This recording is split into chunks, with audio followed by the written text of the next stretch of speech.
Couple boys clock out about 5:35, trying to put a little hammer in their head.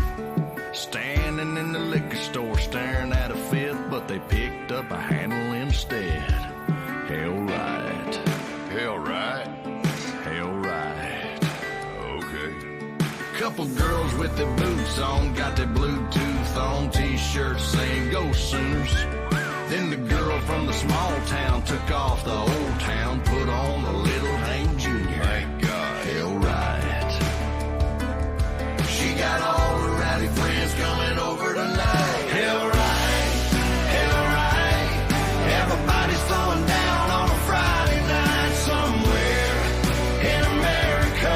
There's a bottle to burn and a fire to light. And you ain't done nothing if you did it halfway. If you're gonna raise hell, then you better damn raise hell right. Hell right. Hell right.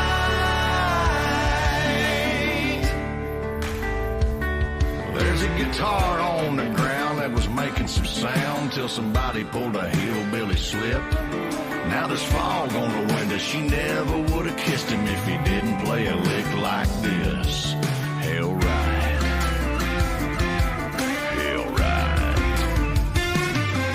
Hell right. Hell right.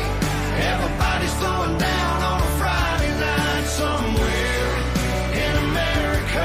There's a bottle to burn and a fire to light. And you ain't done nothing if you did it halfway. If you're gonna raise hell, then you better damn raise hell right. Hell right. Hell right.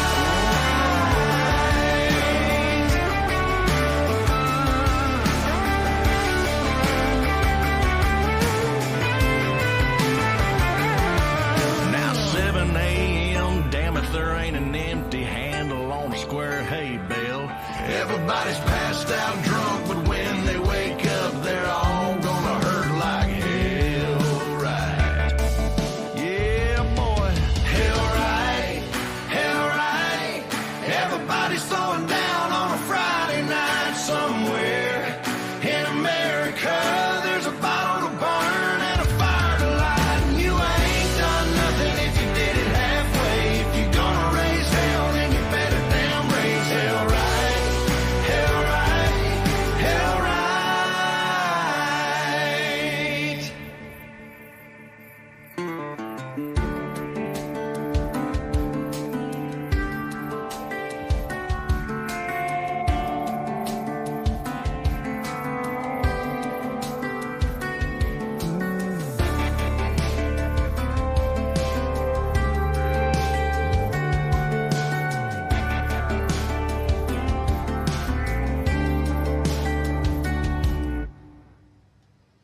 You're listening to the House of Cards on the Big Patriot Radio Network.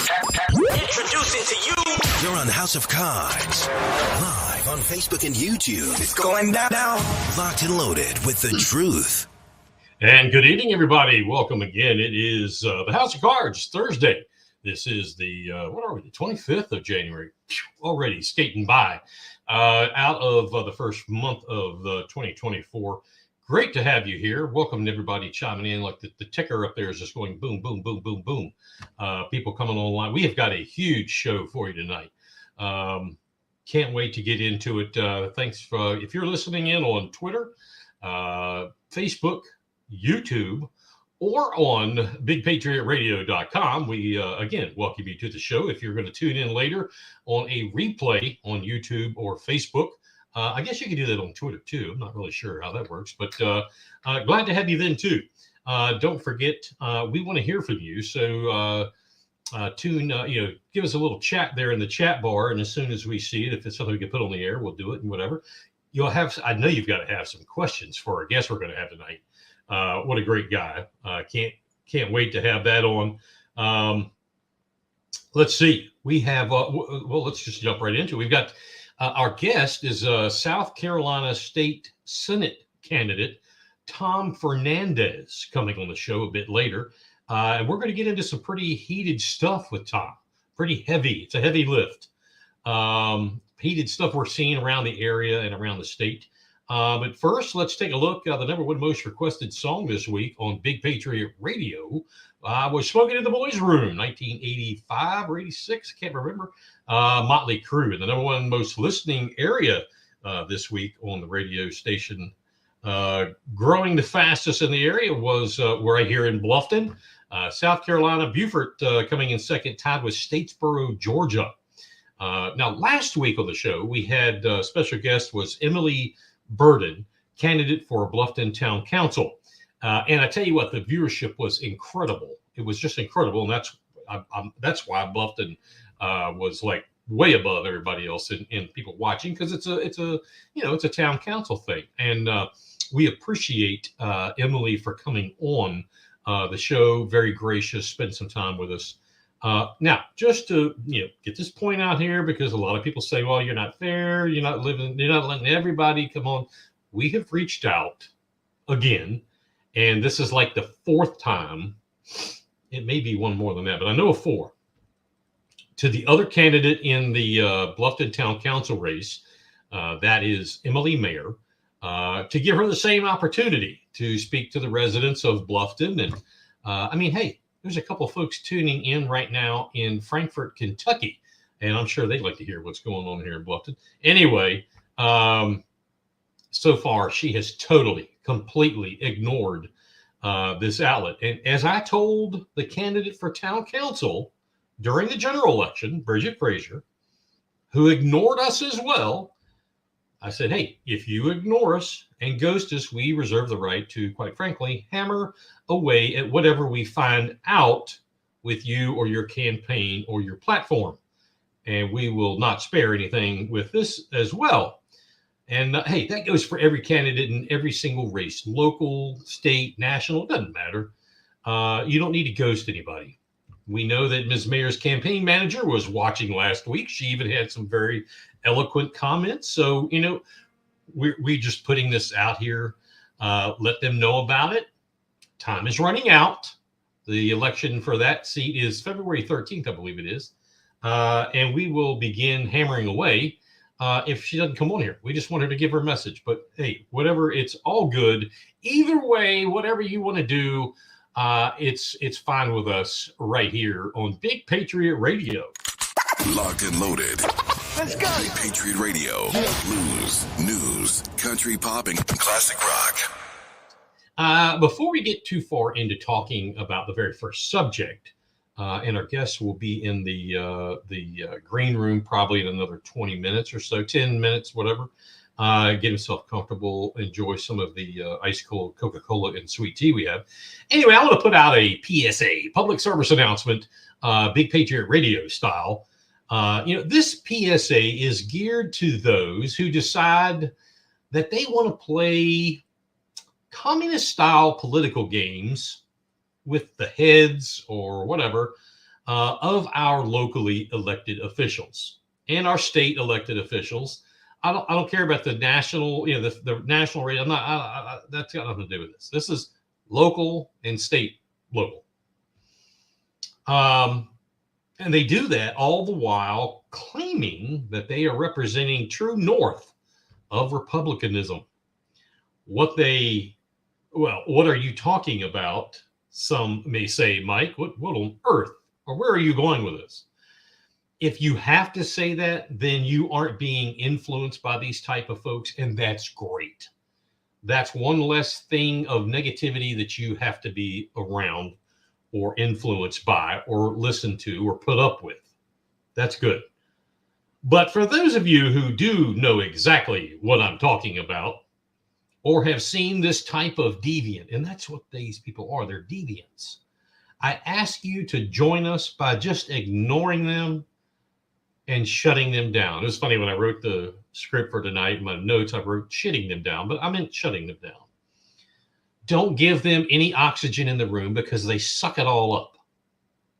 Just completely ignore them. Smile, have a nice day, bless your heart, and move on. They're all around the county. They serve in many positions and many tasks and responsibilities. They have ulterior motives, and I have called them out over the last year or year and a half. Now, none of them have had the guts to come on this show, but I want them to hear me loud and clear. And there's actually one of them watching right now. So listen to me loud and clear. Come on the show. Let's have a conversation. Simple. Let's just have a conversation. Come on the show and let's chat. You can stop running your mouth out there in the street, trying to influence all these other local officials who have never been around the block before.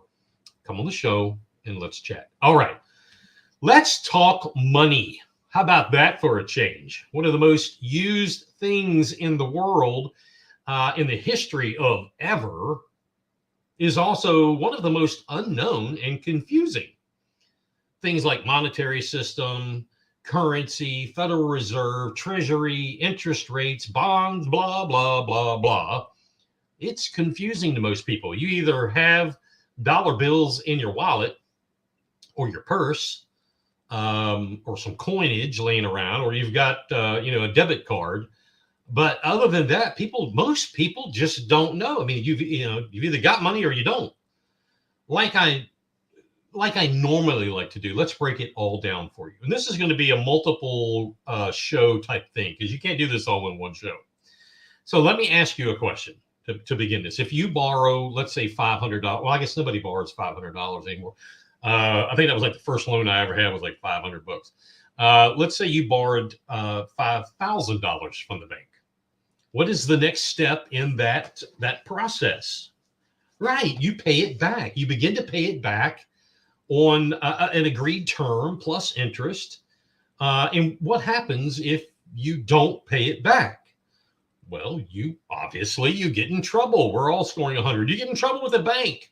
You get foreclosed on. Depending upon the state laws, you can get judgments and lose property. I mean, there's all kind of different things depending upon the state you're in.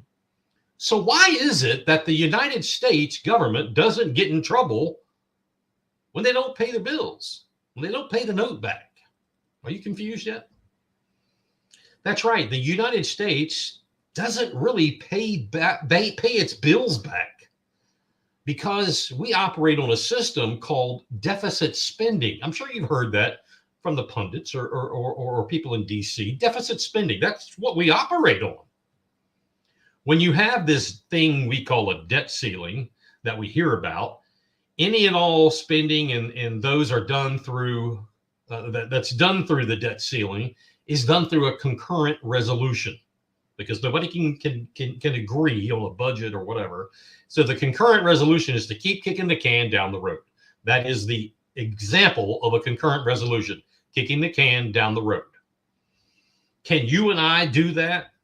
Can we write a check without the funds being in the bank? Of course not. Yes, I know there's overdraft protection. Forget about that for a second.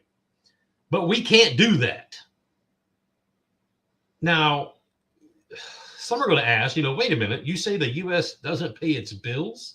So let me clarify that just for a second with you. We've been paying with borrowed funds forever, since ever, with our monetary system. What does that completely mean? Well, that means that every dollar in circulation right now, I mean, I don't have a dollar in my pocket, but every dollar that's in circulation right now has debt against it. Now, let's look a little bit deeper at this. Some may also ask, and this is a completely legitimate question, is it true that the amount of money in circulation in the U.S. is equal to the national debt of the U.S.? Well, that's what I just said. But the question phrased that way, the answer is yes, sort of. It's part of a system of debt. Now, let's look at history. This is your history lesson for today. When Columbus and the boys came to America, government was pretty much, that government was formed. And the people Columbus saw, they were mainly, I think you pronounce this Taino or Taino. They were indigenous peoples to the now known as the United States, eventually known as the United States.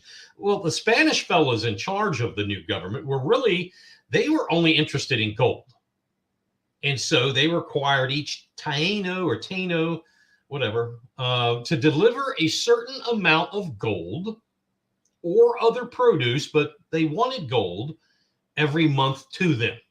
If a person delivered his quota, the Spanish wouldn't do anything. That was, thank you, have a nice day, see you next month. But if he failed to meet the quota, the Spanish would chop off their hands, tie them around their neck, and send him to wander into the mountains and forests where other Taino were hiding. Do you think that got the point across? I bet it did. I bet it did. You know, the Spanish cruelty to demonstrate what they were capable of, that's how they did their debt collection. To persuade others to come back, submit to the Spanish rule, and give them their dwindling gold and other resources, and to work. That was indefinitely in a definite amount of time for the Spanish. This is a large attempt of mine, as you could probably gather, to exaggerate the methods used, but it is generally how it worked back then. Now, but around the same period of time, across the Atlantic, and what is now known as the Czech Republic, formerly Czechoslovakia, formerly whatever, there was a little village called, and I know I'm going to just obliterate this, it was Saint Joachimsthal, which means more or less in English, Saint Joachim's or Joachim, I think it's Joachim's Valley. Now, a German nobleman established a mine there. A lot of mines in Germany. It produced silver, and that silver was mined into very good coins of uniform weight. These coins were known as thalers, Thalers, thalers. German nobles all over the world would often mint their own thalers when they got back to Germany, as before, because there was a lot of silver there. As before, coins circulated widely, and they were just one way of declaring one's legitimacy, legacy, and demonstrating great wealth and power. Because of the quirky and fluid linguistic variations in the Northern and Germanic languages and dialects, the word was sometimes known as the thaler or the dollar, D-A-L-E-R. The word dollar entered English sometime around the end of the 16th century, late 1500s. It shouldn't surprise anyone that D-A-L-E-R, dollar, would be pronounced and spelled, especially as English spellings were not standardized, as dollar, D-O-L-L-A-R. That's how they said it, is D-A-L-E-R, but pronounced dollar. Now, the bonus, the English word pence and penny also derive from the small Germanic coin called the pfennig, which was used in the name of that since the 8th century. Anyway, 100 years later, Roman Emperor Leopold I was minting high-quality standardized coins known as the Reichsthaler. It became known and traded worldwide as a coin of high, reliable purity. Thalers, dollars, these dollars became serious, reliable coinage of international trade. Now, the American colonists did not have reliable silver or gold mines from which to mint their own coinage. Remember, America was inhabited by indigenous peoples. There were no mines. They didn't understand that. That wasn't in their repertoire. This historically is a very interesting source of much conflict in the colonies, which partly led to, it was a piece of the Declaration of Independence, and then directly to the creation of the U.S. Constitution. Strangely, that is the source of the answer to your question. The American colonists used all different kinds of money. Spanish coins were the majority and were most popular. And that's where the dollar sign comes from. We commonly knew, or we commonly know, of the Spanish coins as what? Pieces of 8. But they are Spanish dollars. Beginning in the 1780s, the American founding fathers proposed that the dollar be adopted as the American currency. and gave the federal government the power to mint its own coins, 1780s. Most importantly to this question, they also gave them, quote, or told them they will regulate the value thereof. U.S. Constitution, Article 1, Section 8, Clause 5. So Americans frequently use Spanish, British, French, and other coins until American coinage slowly began to replace this foreign coinage. We were abound with other countries, if you will, coinage. We had to get there. So as we minted, we mined and minted, finally we got to a place where our coins were prevalent. Now, as these, let's do a double check here. These, bear with us 1 second. Okay, these coins typically contained silver or gold.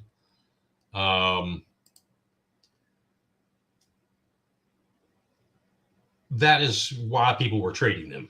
Okay, not necessarily that it was because it was Spanish dollar, British pound, or at that time the French livre. They all contained the same valuable material. It was the gold and the silver that they were looking for. Now take the pfennig, or otherwise known as pennies. Pennies of a certain origin might have certain silver content. Back in the 8th century, Charlemagne, and I don't mean Charlemagne the god, I'm talking about Charlemagne of the 8th century, declared that 240 pennies was worth a pound of silver. Man, I wish it was true today. Why? Well, there's practical reasons for that. Money was very confusing for a very long time, and quite frankly, most people are still confused. In the grand scheme of things, it took many hundreds of years for these coins and trading of money to evolve to what we are even before today's time period of, or the thought process of trading. Things that seem obvious today weren't so obvious back then. Completely different everything. In retrospect, it would have been easier if people simply measured their currencies in units of the precious metal.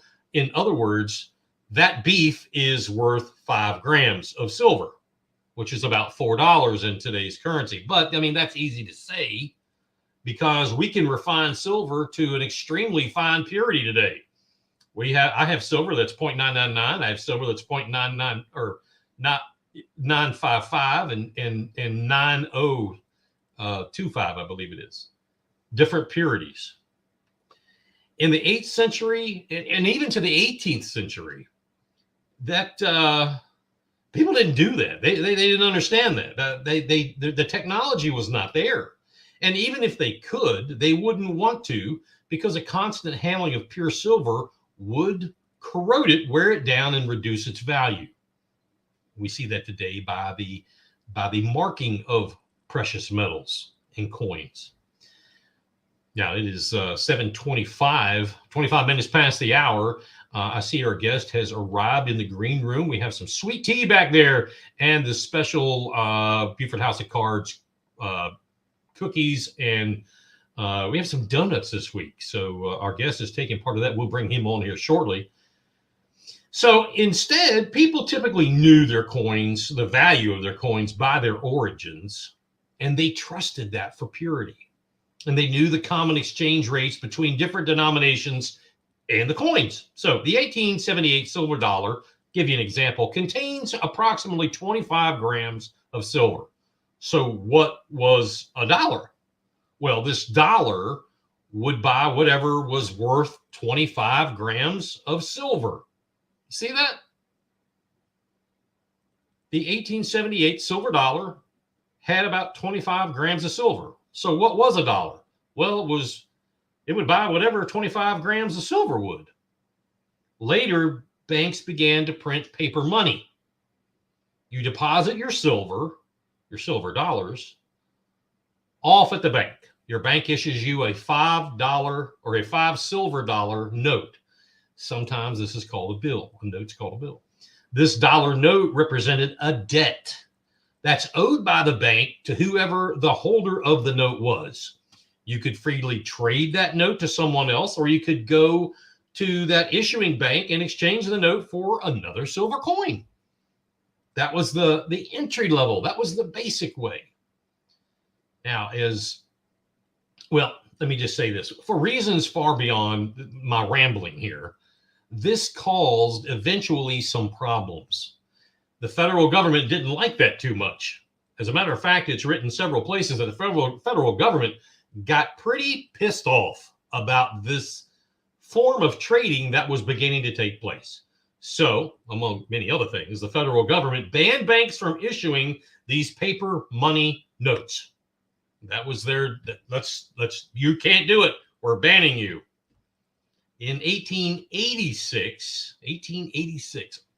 late 19th century, a silver certificate issued by the U.S. Treasury declaring that $1 silver has been deposited with the U.S. Treasury said that this silver dollar was payable upon demand. This silver certificate represents a debt of $1 to the U.S. Treasury. But that debt, get this, ladies and gentlemen, that debt is offset by having $1 silver at the Treasury. Later, Congress created, it was kind of a fugazi, just poof, a single bank called the Federal Reserve, which now is a system of banks. The federal government created a system called the Federal Reserve, which would have a monopoly over this issuance and distribution of paper money notes. We're going to end this here in just a second. A $1 silver certificate certifying that $1 silver deposited in the U.S. Treasury that will be paid on demand to whoever holds the certificate, with this exception. The note does not claim that $5 silver have actually been deposited in the Treasury to cover the note. It only asserts that if this note is presented to the Treasury, that the Treasury will pay $5 silver. So this United States note represents a debt of the United States Treasury. But it doesn't say there's actually any silver dollar deposited to cover that debt. And this is not, ladies and gentlemen, terribly unusual. The United States could certainly deposit that dollar at any time, but it is a form of debt. No doubt about that. Now, we'll continue that here after our guest comes on. Right now, it is almost the bottom of the half hour, and this is the Big Patriot Radio Network. Locked and loaded. Let's go. Big Patriot Radio. Blues, news, country pop, and classic rock. All right, and thanks for everybody for tuning in here. We're getting ready to bring our guest on. Now, if you have been on social media for like any time now since like social media was ever in the history of ever again, pretty much throughout South Carolina, the name Tom Fernandez is not a secret. Tom Fernandez lives in the Berkeley County, Dorchester County area. He is a lawyer up in that area. He's a candidate for South Carolina Senate seat 39, currently held by Democrat Vernon Stevens, who, quite frankly, does he even show up? Because I don't see him. Anyway, it could not be more diametrically opposite from Tom. Tom is one of the most conservative constitutionalists that I know of. I even wore my Second Amendment shirt tonight just in honor of Tom. He's one of the most, like I said, conservative constitutionalists I know. I've known him for years now. He supported me during my congressional campaign. Ladies and gentlemen, please join me in welcoming Tom Fernandez to the House of Cards. So, Tom, brother, how are you, brother? Good. How are you doing? I am doing good. If my name was Tom Fernandez, I guess I'd be doing better. Listen, you have the same exact jersey on that I have hanging in my closet.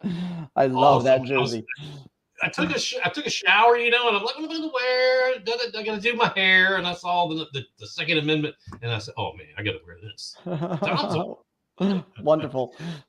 Tom, welcome to the show, my friend. Tell me, how is the family, Miss Darlene, grandkids, everything? How is everybody there at the Fernandez? They're doing fantastic. My wife is doing great. My wife only yells at me between the hours of 6 a.m. and 9 p.m. Otherwise, between the other hours, we're sleeping. You're doing better, Tom. I'm doing good. The kids are, what's the best word to describe it? They're dynamic. The children are dynamic. Darlene and I have 6 girls between the two of us, and we have 5 grandchildren, and they each have their own challenge. But they're alive. I haven't buried any of them yet.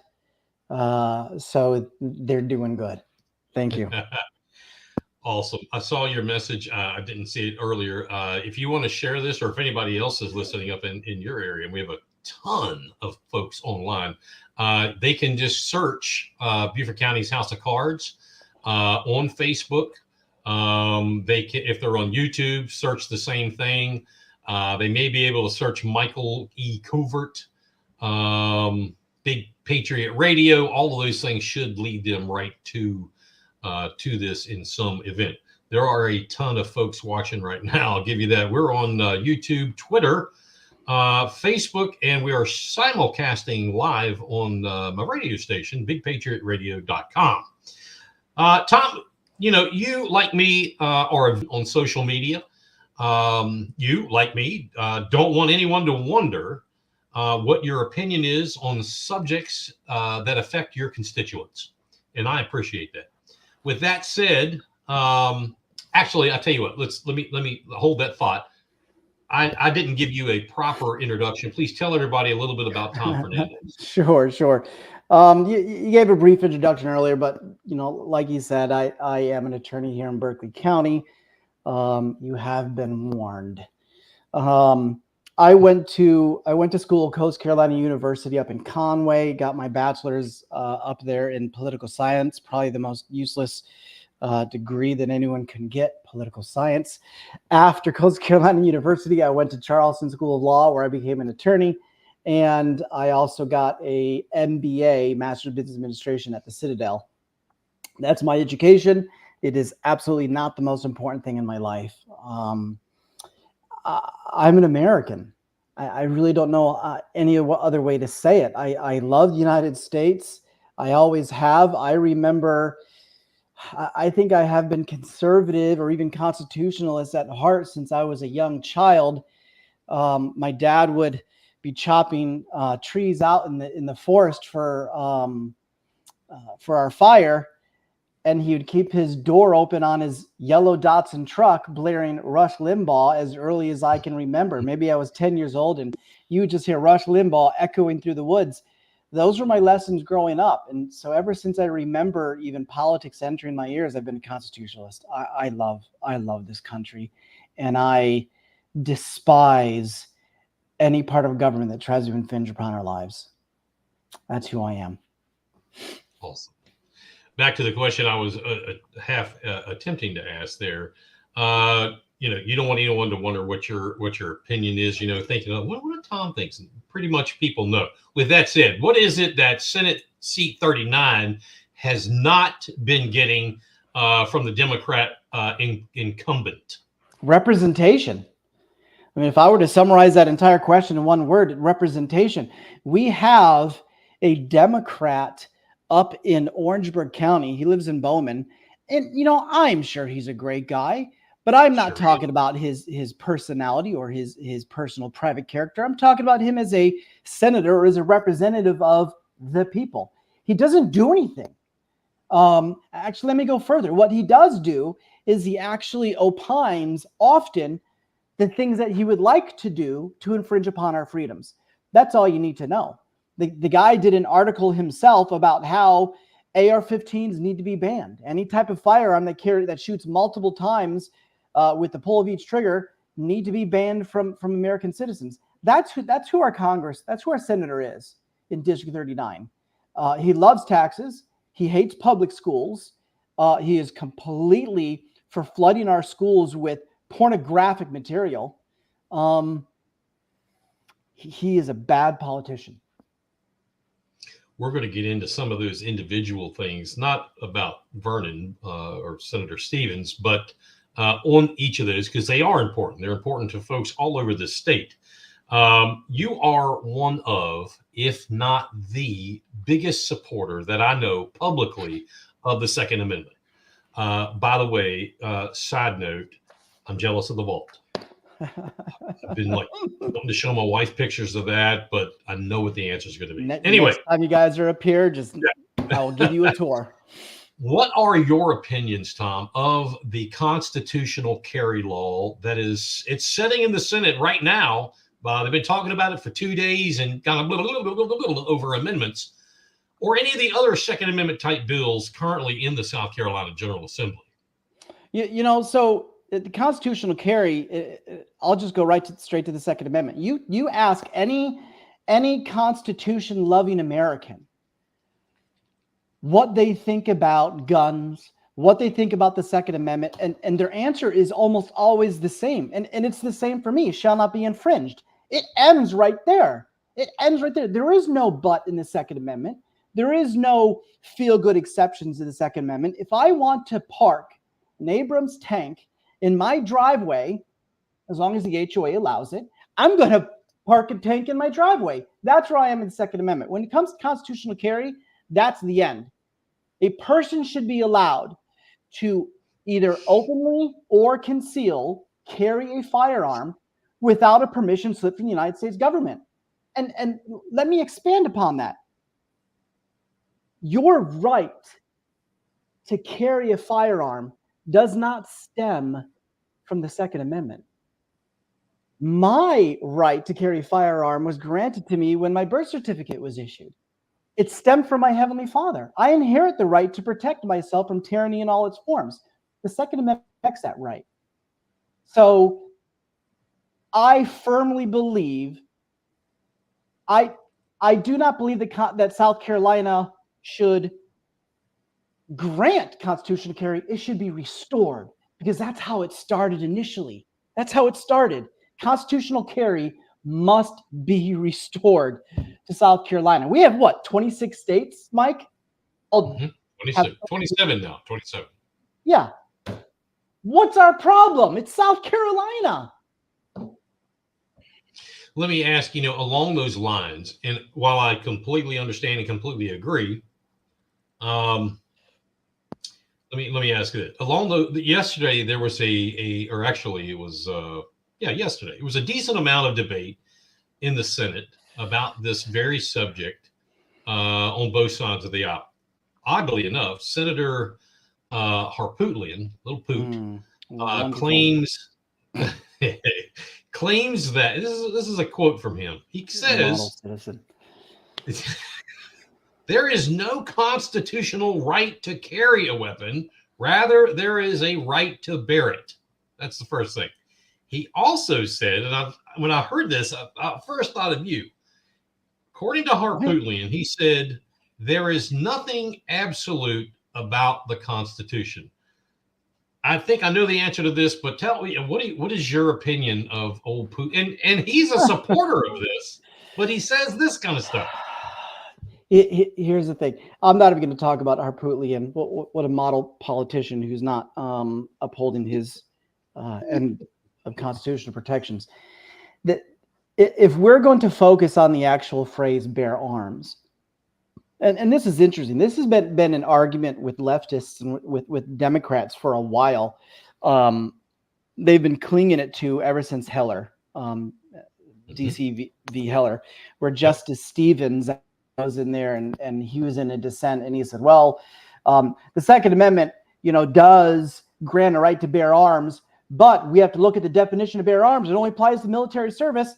No, it does not. Justice Scalia actually shot that down, and he even further back, I think all the way back to 1790, where the phrase "bear arms" has always been used unconnected to military service. Yes, the military uses it all the time. Yes, it's been applied to soldiers bearing arms in a military capacity, but it doesn't restrict it at military service. So the Second Amendment, yes, it absolutely does protect the right to bear arms, Senator. And that applies to not only the military, not only to the militia, but to John Q. Citizen walking down the street. So you mentioned Heller, and the Heller decision is even by some folks that don't even really know law, that is so widely known because we got to hear from arguably one of the most conservative constitutionalists in Justice Scalia. God rest his soul. We got to hear a decision it's monumental. Heller is monumental. How in the world do we get from that to people? I'm not going to use Harpootlian, but let's use Vernon Stevens. How do we go from A to B? They're not even in line. There's no symmetry. There's no dichotomy of truth between the two. Right. You know, it's interesting. I would just chalk it up to the different opinions of lawyers who believe that because they're an attorney, they know better than any other American out there. And so because they like to opine and they like to hear themselves speak and they believe they know the minds of greater men who have come and gone before us. But the thing is a lot of these words that our founders and even before them that they clung to, their words were very clear. Just like the Bible, the words are very clear and they're not open for interpretation. Unfortunately, people do interpret them and they twist them, they pervert them to mean something completely different. That's how we get these different opinions. And you know what? That's what makes America beautiful. Unfortunately, I wish it just stopped there where the opinions would just, hey, this is my opinion. This is the majority opinion. This is the dissent. But instead, you have people who cling to it, who are actually willing to, I'll just say it, use violence to enforce their opinions. Right. It is almost quarter to the top of the hour. This is BigPatriotRadio.com. The South Carolina General Assembly is known across the country, Tom, as the most liberal Republican-led majority in the nation. That sucks. Other conservatives, I think it goes without saying, other conservatives like you need to run for office. Why are we seeing such a liberal Republican majority here in South Carolina? You know, I've talked with, ever since I've really started this campaign for Senate, I've talked with a number of senators, some who don't see exactly eye to eye with me, and our conversations have been cordial. And I think what it really comes down to is there is a lot of fear. There are senators who probably believe in these constitutional issues when they are by themselves in their homes talking with their spouses. But then when it comes time to actually talk to their constituents, they believe that their constituents want to hear a certain thing. And those certain things are not conservative things. I'm here to tell you right now, fellow future senator neighbors, no, your constituents believe as I am talking right now. They are the people. They want you to say it. And unfortunately, there are senators who believe that they will genuinely lose votes if they take this hard stand. Not in South Carolina. If you take the hard stand on the Constitution, you're going to win. And if people don't vote for you as a result for it, then do it again. They weren't going to vote for you anyway. They don't support you anyway. So I think there's a lot of fear among senators in South Carolina that forces them, or actually it influences them to just act, unfortunately, cowardly. No courage. Yeah. You know, when I think about you holding a Senate seat, I immediately think what a powerful voice you would be on the Senate Judiciary Committee. Will you lobby the Senate president and Judiciary Chairman Rankin, lobby them hard to try to get a seat on that committee? I would absolutely love to be on that committee, especially as a freshman senator, and chalk that up on my resume. You know, definitely going to ask for it. Will they give it to me? I'm not sure. A lot of the senators, they are. I've been told that the caucus is concerned with the Tom Fernandez in the Senate, and I understand where the concerns are. They're afraid I'm going to go in there and toss a grenade and toss the tables up like Jesus going into the temple. And I understand their concerns. I'll beg to be on the Judiciary Committee. That'd be fantastic. Will I be an asshole? I doubt it. But I am absolutely going to beg, borrow, and use the word steal to try to get on the judiciary. If they don't, they don't. But it doesn't mean that I won't attend them and offer my opinions. So speaking of the judiciary, it's been widely argued, and we argue it almost weekly here on the House of Cards. The discussion of the JMSC, the Judicial Merit Selection Committee, and its outright horrible effect on South Carolina. Along with the extremely piss poor way we put judges on the bench. I'd like to get your opinion. Will you support and encourage an overhaul of our system, even if that includes a constitutional convention to change the 1895 writing, which dictates the way we appoint judges here in South Carolina? And by the way, it only happens in one other state, and that's Virginia. Yeah, here's the thing. I've always supported it. I've supported it for many years. Judges should not be selected by the House. They should not be handpicked. They should not be forced out so some special judge gets in there. And then what happens is you get all these judges who are selected by the House side of Congress, who then have to hear cases from these lawyers who are practicing in front of them. Of course, a judge is going to give me a favorable decision on a hearing for a motion to dismiss if I selected that judge. That's got to change. That's not the way it should happen. Look at the way federal judges are selected. You actually appointed. You have the executive branch, the president, appoint judges, and then those judges get grilled by the Senate. Grilled. And then the Senate could say yes or no. That's got to happen in South Carolina. Let's have our governor appoint a judge and then let the Senate grill the hell out of them. And we say yes or no. There shouldn't be elections. Judges shouldn't be going to these hearings or these ethics committees and introducing themselves and sponsoring luncheons. That is just, it's just all kinds of wrong. It's unethical, in my opinion. And I would also argue that it's unconstitutional. I would agree.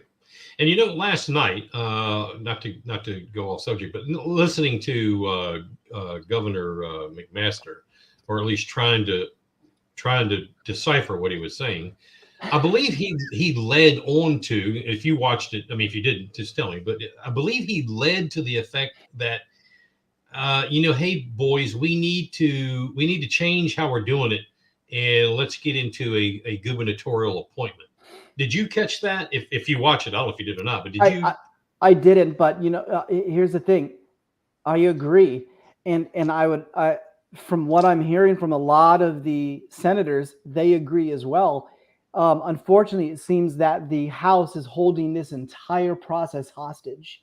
Yeah. And unfortunately, it's probably a lot of legislators who are being influenced by these judges to keep the process the way it is.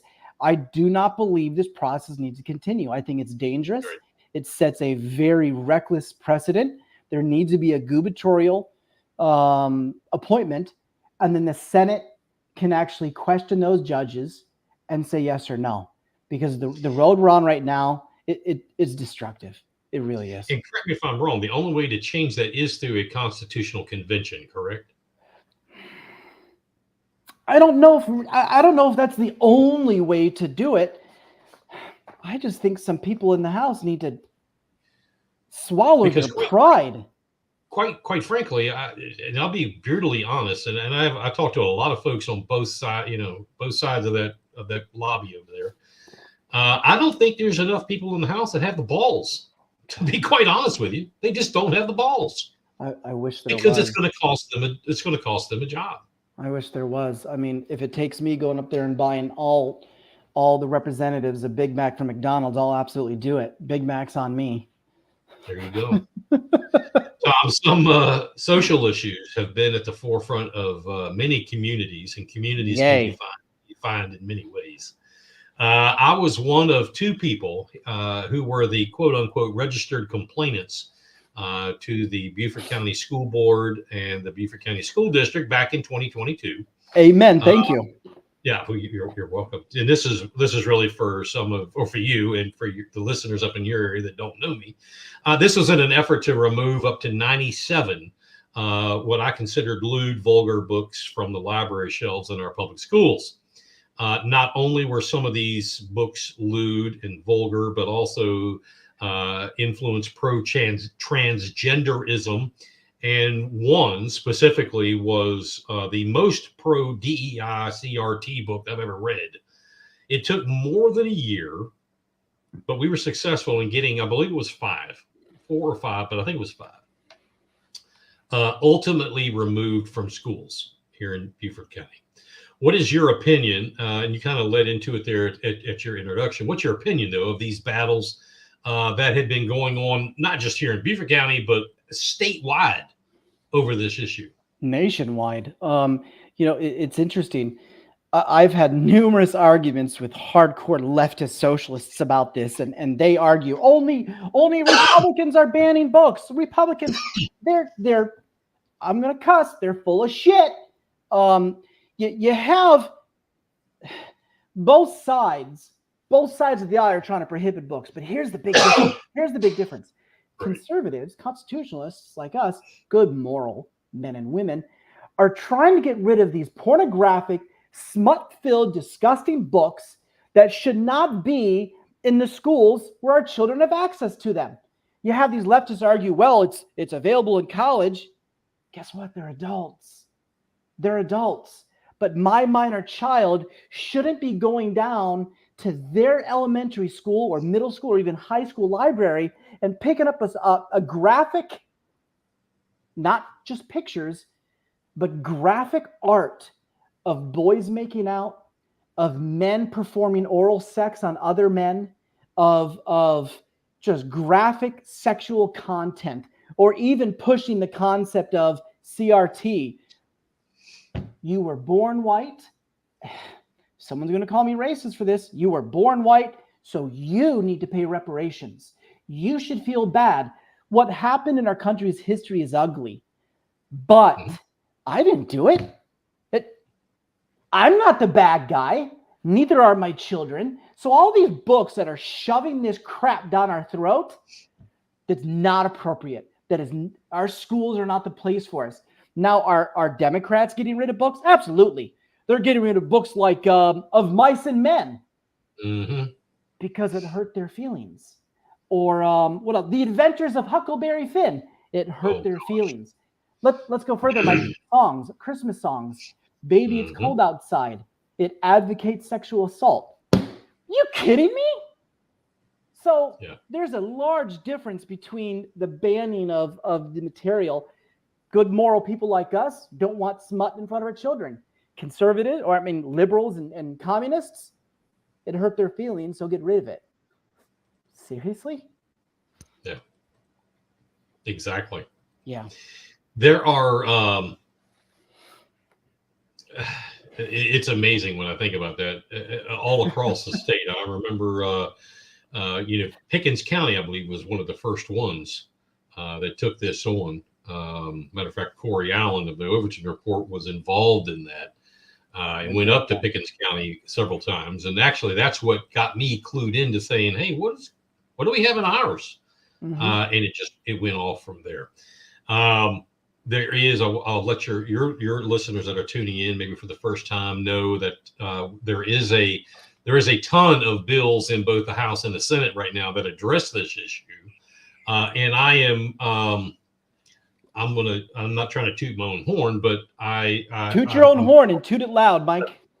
I am proud that I was able to work with the House Judiciary Chairman, Weston Newton, and I helped the footnotes, if you would, or the backup material for one of his bills that is very, very strong in removing this stuff based on some case law that I investigated in the state of Utah, oddly enough. So one of the bills coming forth within the next few weeks, definitely before crossover, will have a Utah twinge to it. And there's some things from, I believe it was Kentucky that he found. Anyway, and don't forget, ladies and gentlemen, those of you tuning in all of our platforms, if you have questions for myself or for Tom or anything else, just put it in your chat bar and we'll get it on the screen. I am not Tom, afraid of questions. Sorry? I am not afraid of questions. There you go.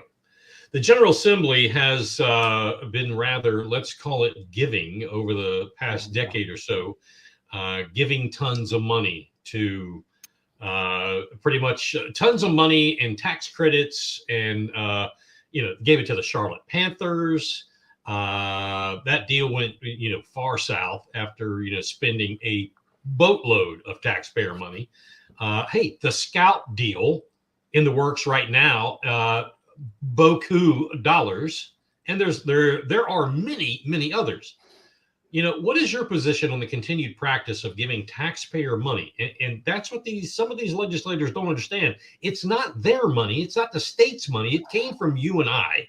Mm-hmm. What's your opinion on giving taxpayer money in the form of tax breaks, tax benefits, even elimination of property taxes for a time certain to these entities just to say, boom, come on to South Carolina? It's garbage. It's garbage. And it needs to stop. Me personally, Tom Fernandez, I pay a lot of taxes every single year. I pay a lot.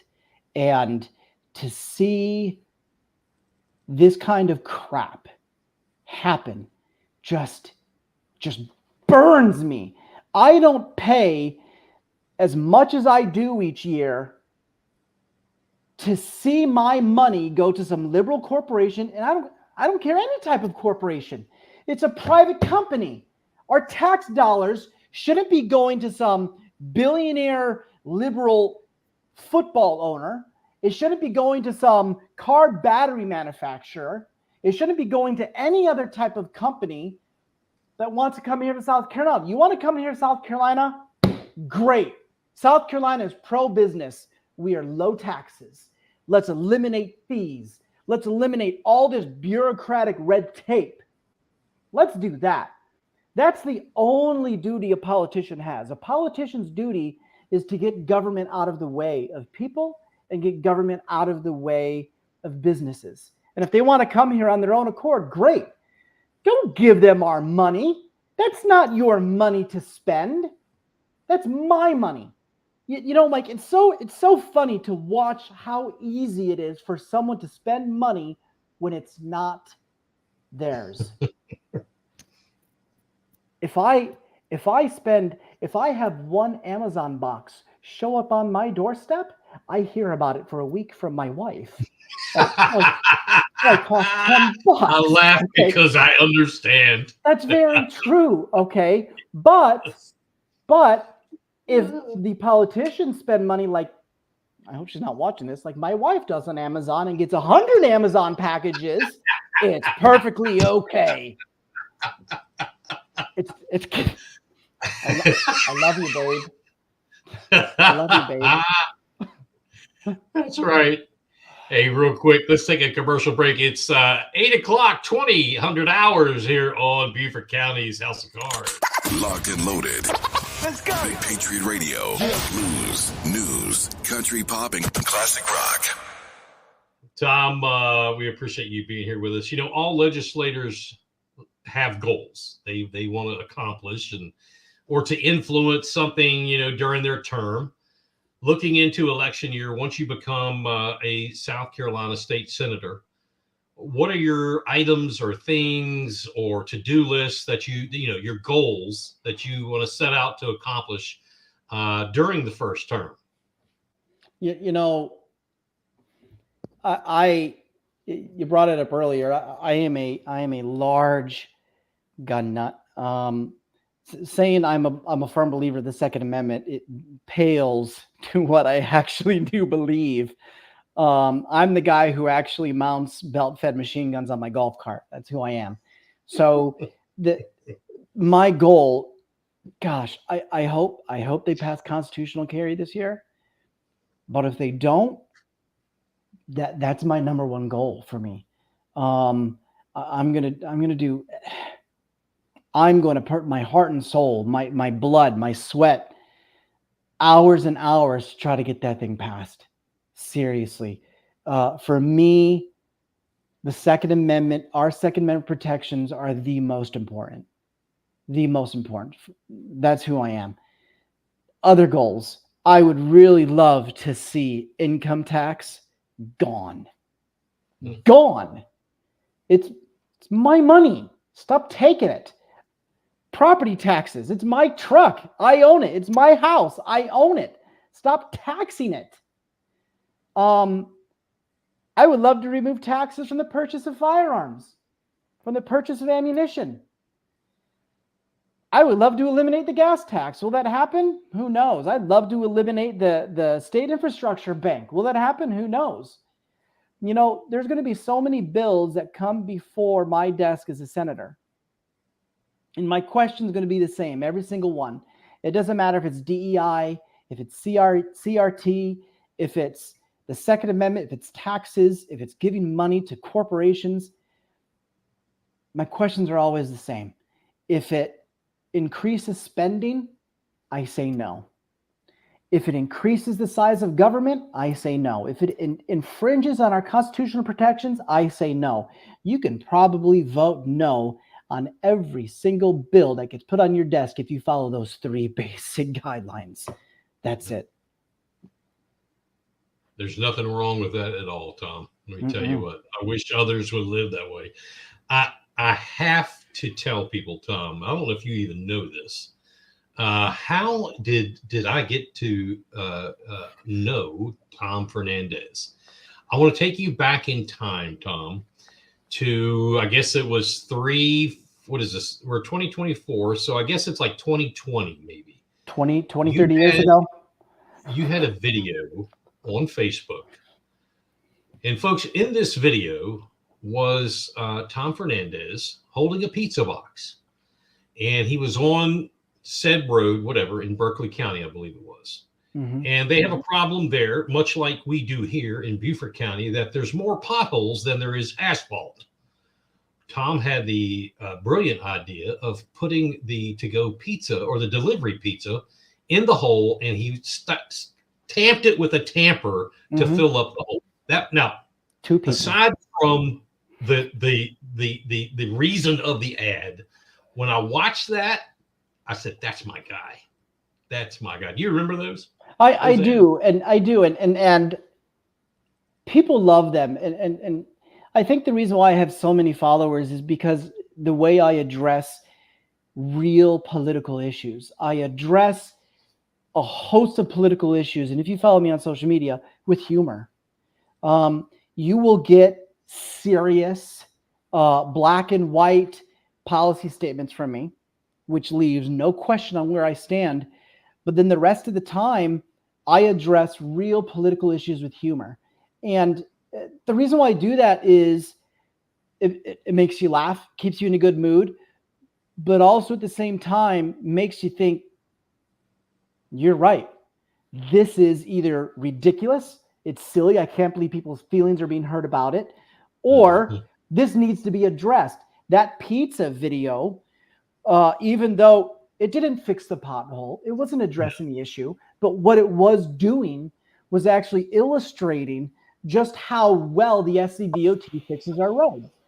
I can put a pizza and tamp it into that hole with a tamper, and it's just as good as the swap that the SEC throws into a hole, backs over 2 times with the truck, and leaves.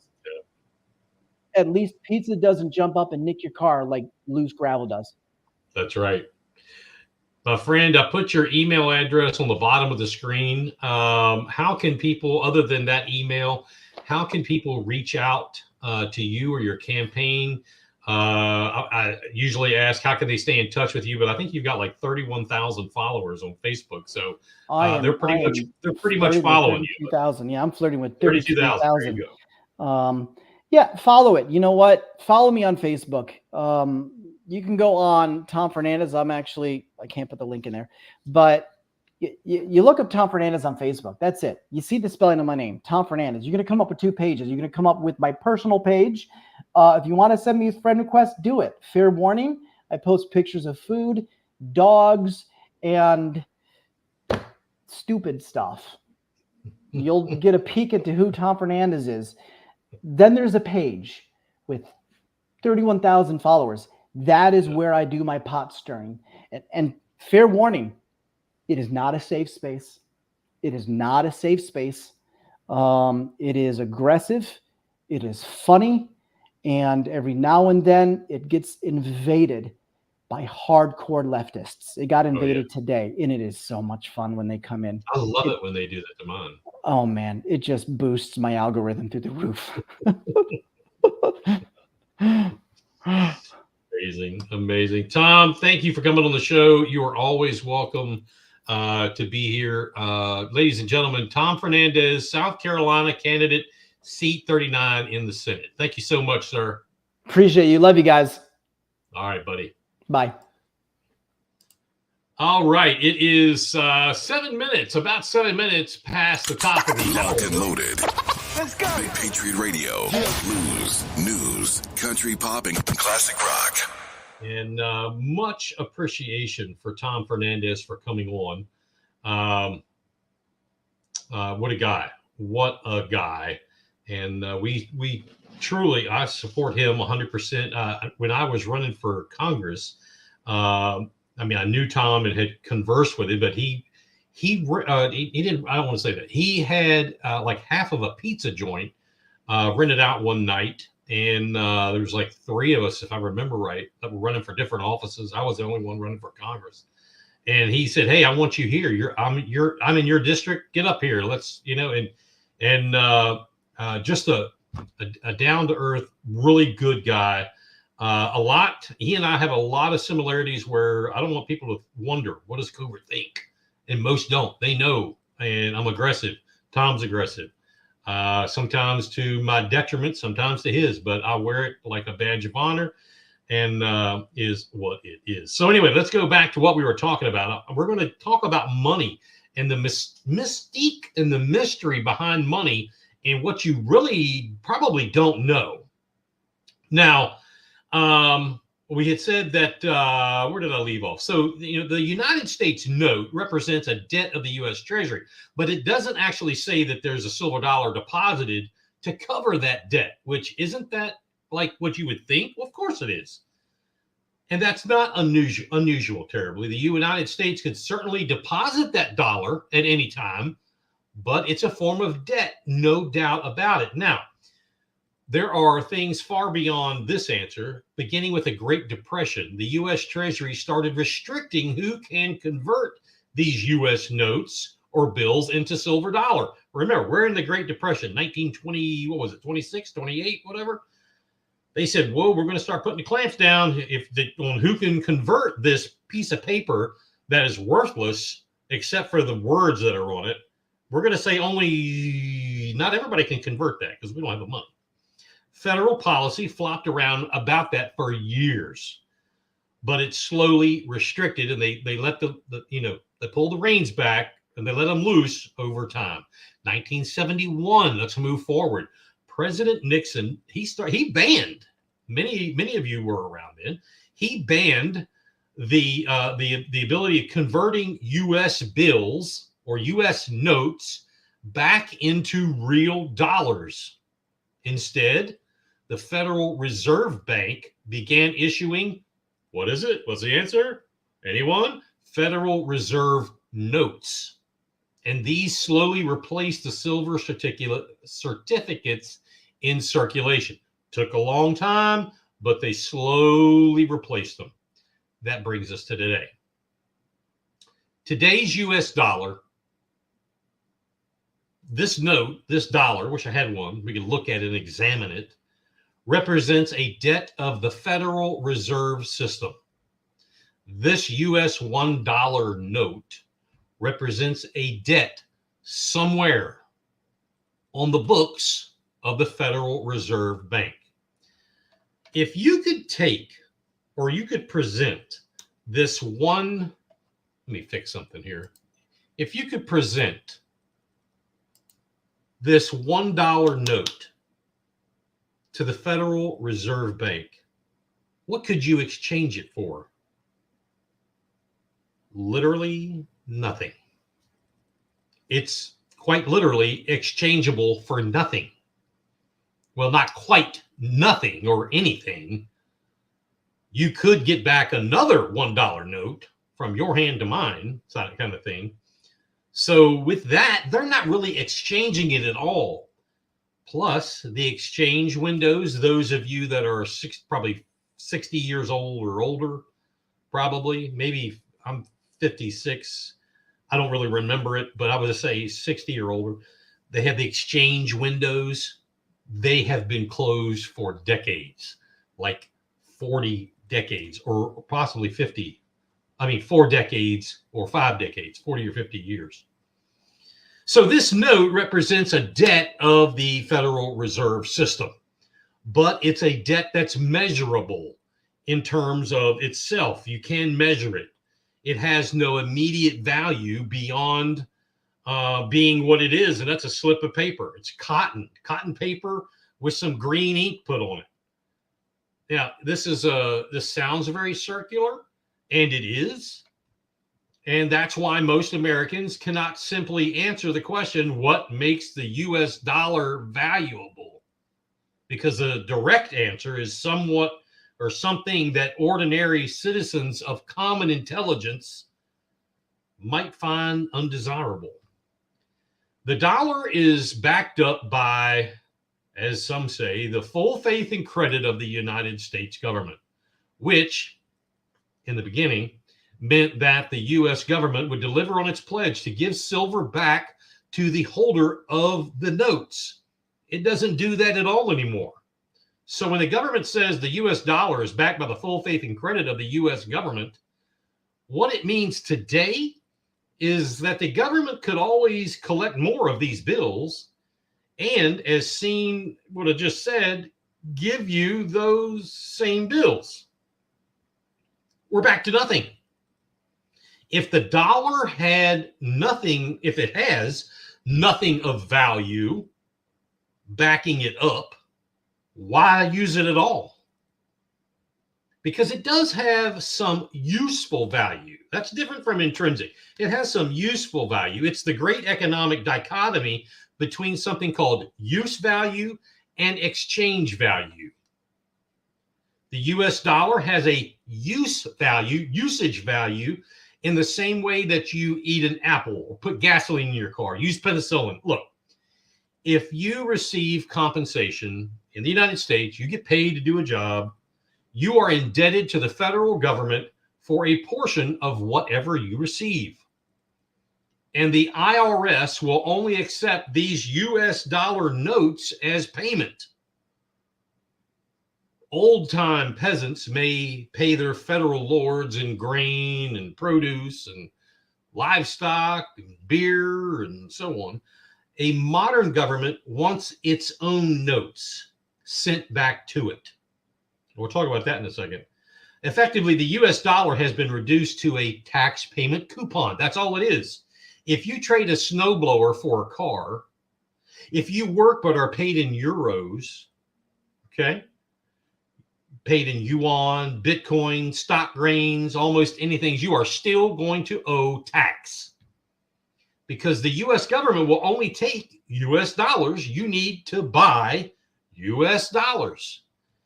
Everyone needs to buy U.S. dollars. So The law demands that most employers pay their employees in tax payment coupons directly. Think about it. Since the U.S. government demands that Americans send $4 trillion of these coupons, mostly in electronic form now, so it's not even paper, it's just numbers. It's a fugazi. Every year, there is always a market for people to buy these coupons. People want these coupons because these coupons are constantly needed by people to avoid punishment in prison, for God's sakes. Everyone has them. Everyone wants them. It's very easy to measure the value of other goods and services in terms of these bills or these coupons.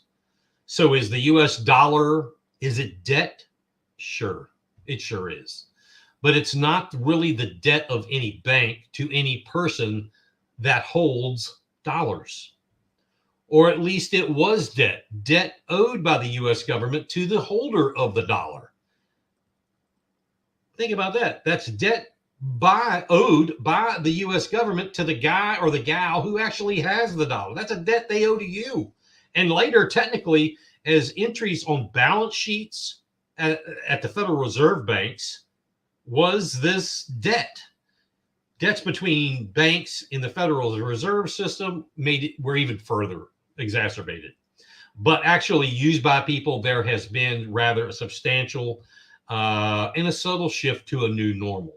Today, the U.S. dollar more accurately represents a way to discharge a debt.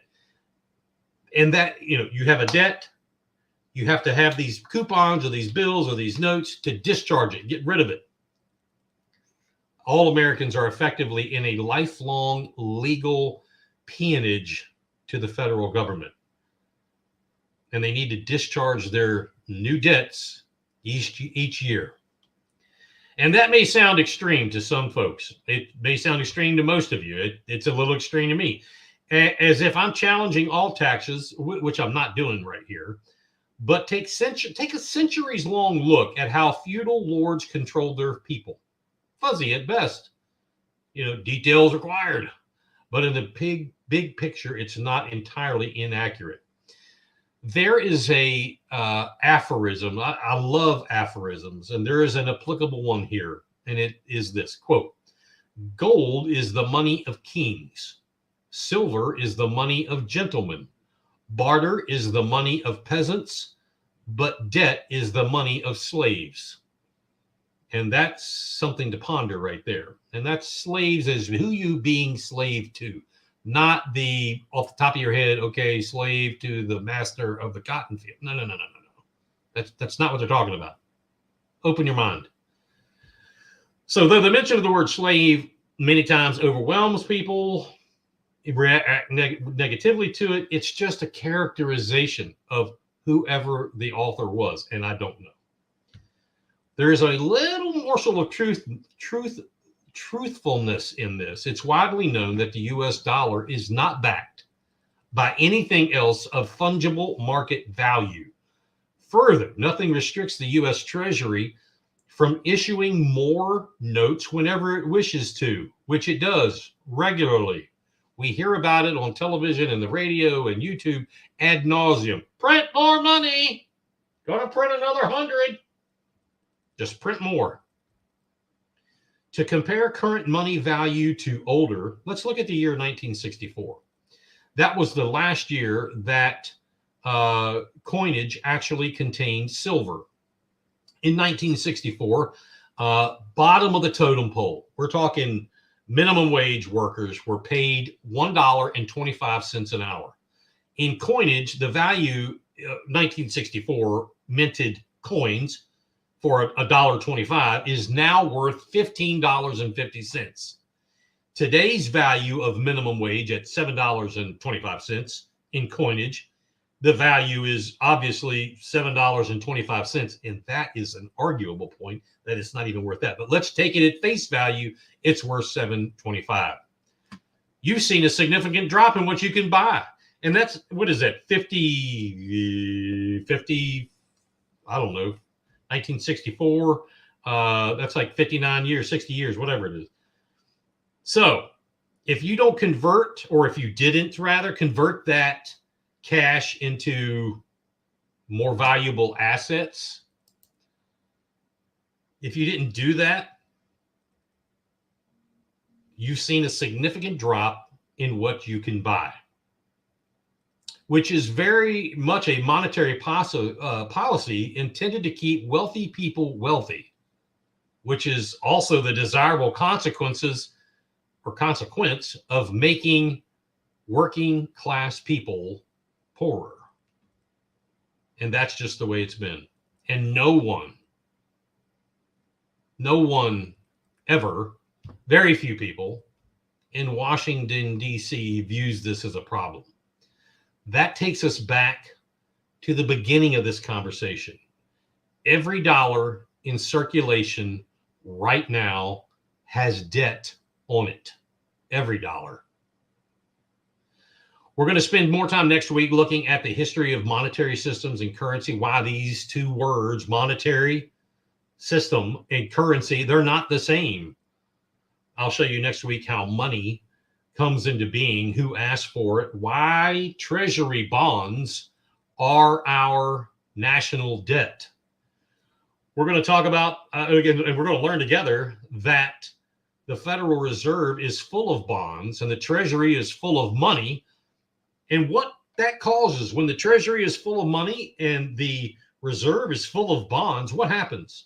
We're going to talk about this in a way that we can all understand it. I want to give thanks for all this information and the education. Brandon Ross is a lawyer from New Hampshire. Gave written advice on all this. Pretty smart guy, way smarter than me. The fact of the matter is this. Think about this before you get a week to chew on this. When that very first dollar came out, okay, let's just say they printed it. Was it instantly worth something? No.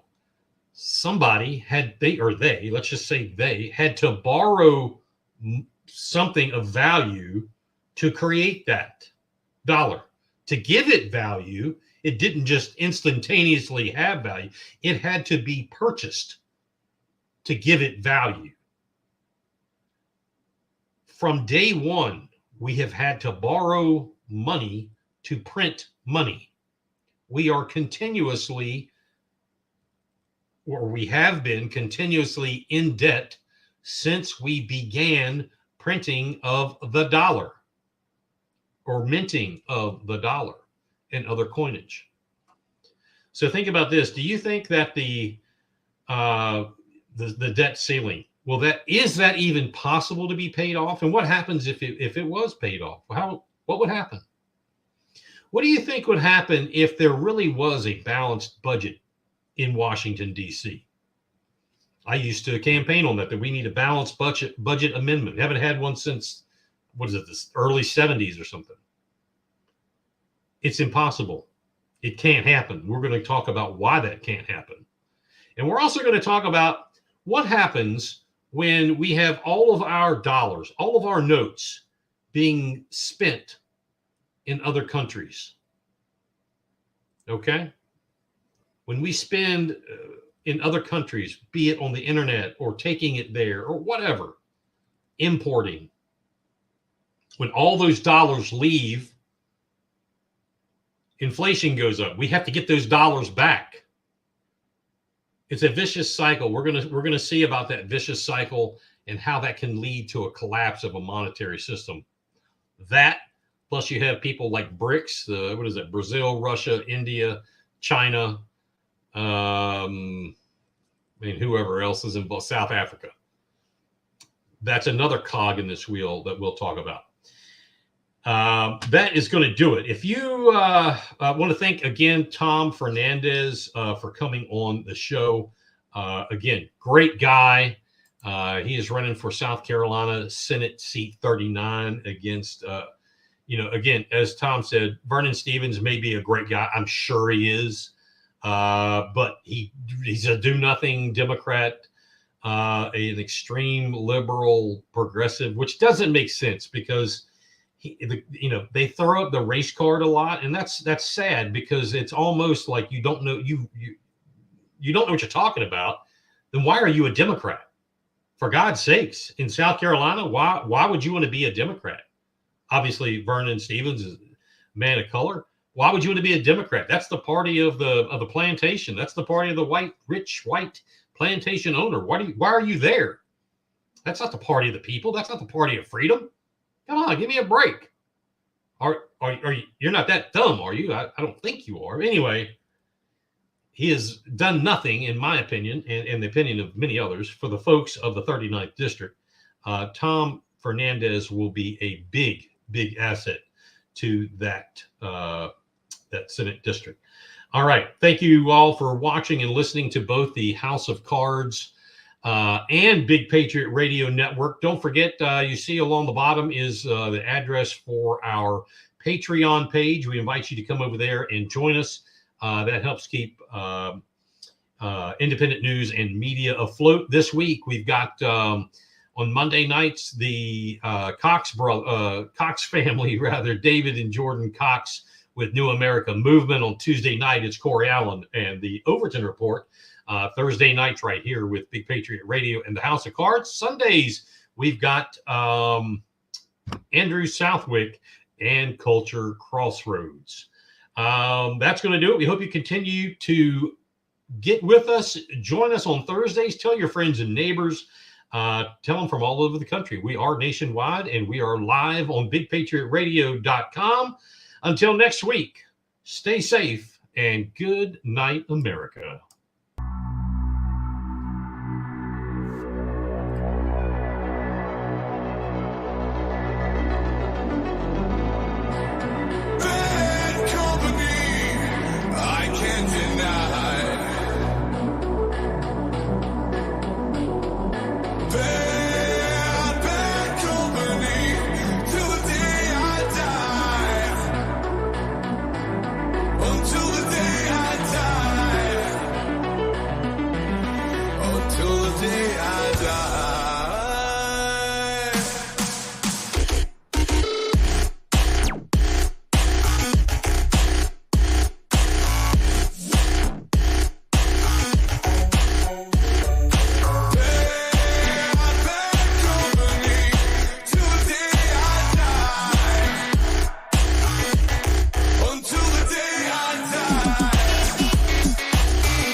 That's why they call me